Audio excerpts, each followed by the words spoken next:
Saudara-saudari semuanya, Shalom Alaikum. Waalaikumsalam. Kesempatan yang begitu istimewa karena kita berada di altarnya Rasul Paulus ketika berada di kota Berea kira-kira 2000 tahun yang lalu. Bersamaan dengan itu pula kita merayakan 7 Oktober bersama dengan Gereja Universal, gereja seluruh dunia, yaitu perayaan Santa Perawan Maria Ratu Rosario.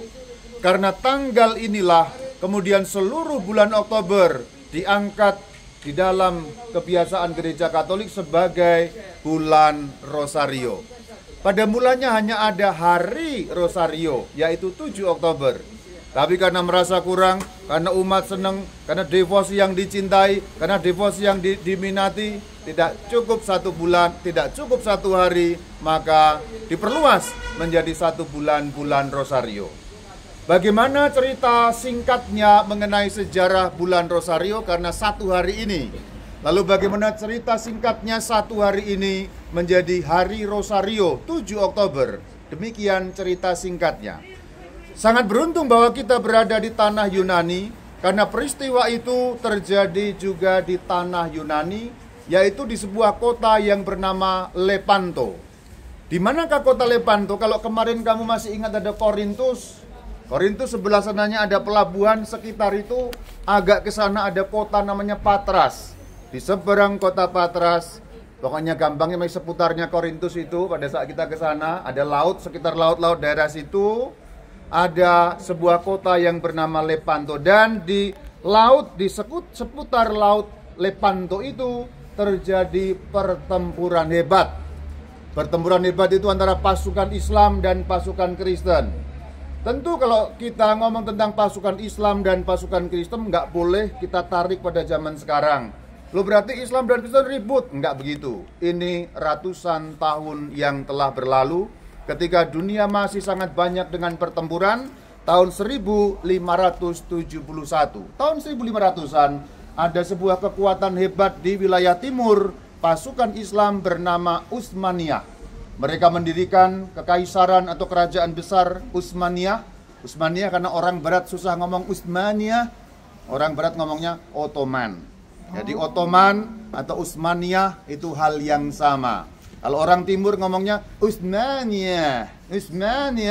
Kalau Utsmaniyah, orang barat susah ngomongnya Ottoman.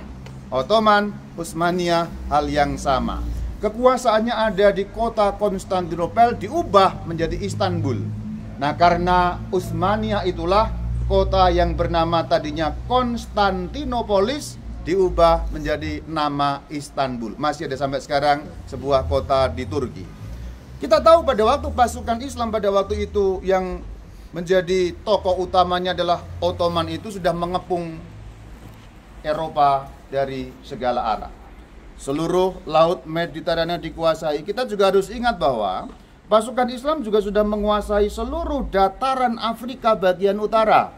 Kalau zaman sekarang mulai dari Mesir, Aljazair, Maroko sampai ke sana, lalu nyebrang ke wilayah Eropa bagian barat yang bernama Selat Gibraltar, Al-Jabal Al-Tariq.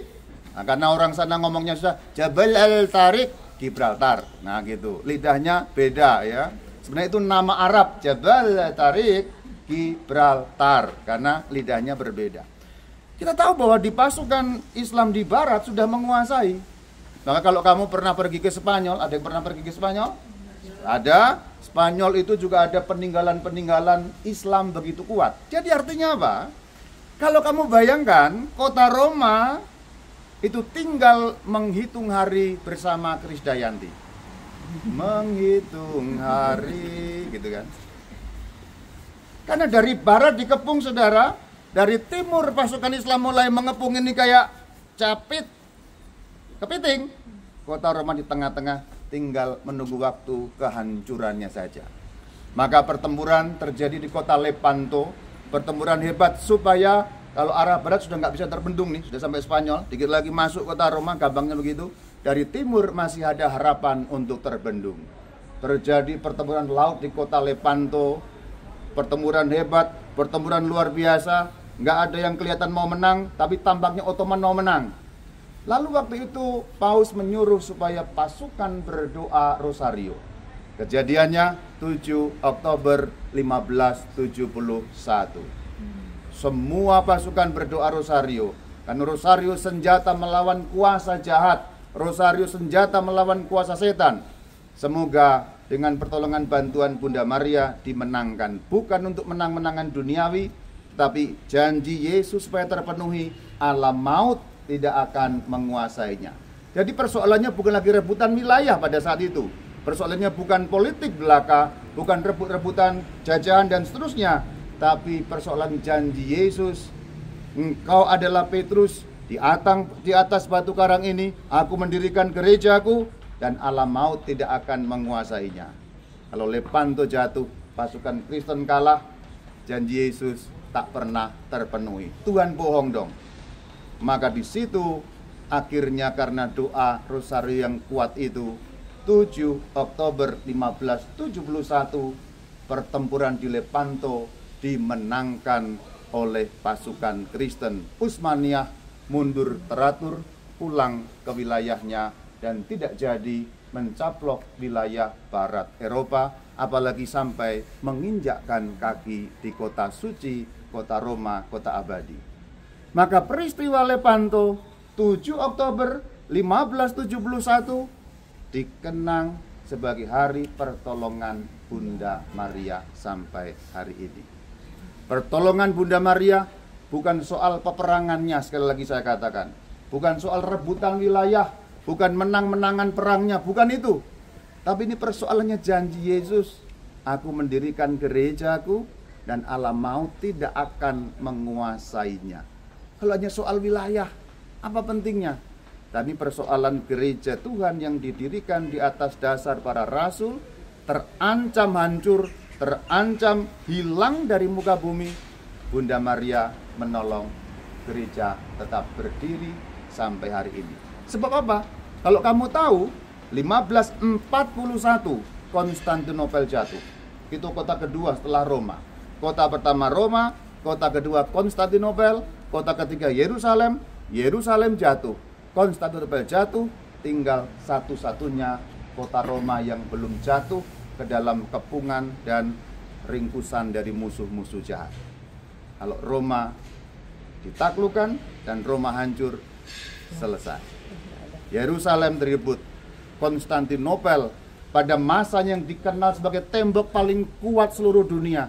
Pada waktu itu saudara, nggak ada meriam kualitas apapun yang sanggup menghancurkan tembok kota Konstantinopel. Sekuat itu kota itu. Hancur juga. Roma tak punya tembok sekuat Konstantinopel. Roma tak punya tembok sekuat Konstantinopel. Tapi Roma punya perlindungan yang jauh lebih kuat daripada tembok batu, tembok bata. Perlindungan tembok besar Rosario. Kalau menceritakan hal seperti ini, kemudian makin dikuatkan iman kita. Rosario adalah tembok besar perlindungan. Konstantinopel boleh punya tembok bata paling kuat, hancur juga. Roma nggak pernah punya tembok sekuat itu, tapi tembok perlindungannya, tembok perlindungan Rosario. Semoga hari ini iman kita diteguhkan dan terngiang kembali firman Kristus. Engkau adalah Petrus, di atas batu karang ini kudirikan gerejaku, alam maut tidak akan menguasainya. Itu yang pertama. Yang kedua, peperangan Lepanto mengingatkan kita akan pertolongan Bunda Maria supaya menang perang. Kita juga diingatkan pada setiap peperangan spiritual kita. Saudara, dunia adalah medan pertempuran spiritual. Bukan pertempuran yang kelihatan lagi sekarang ini, tapi pertempuran musuh jahat yang tidak kelihatan. Semoga dengan memegang Rosario kita dimenangkan melawan kuasa-kuasa gelap itu. Shalom Alaikum.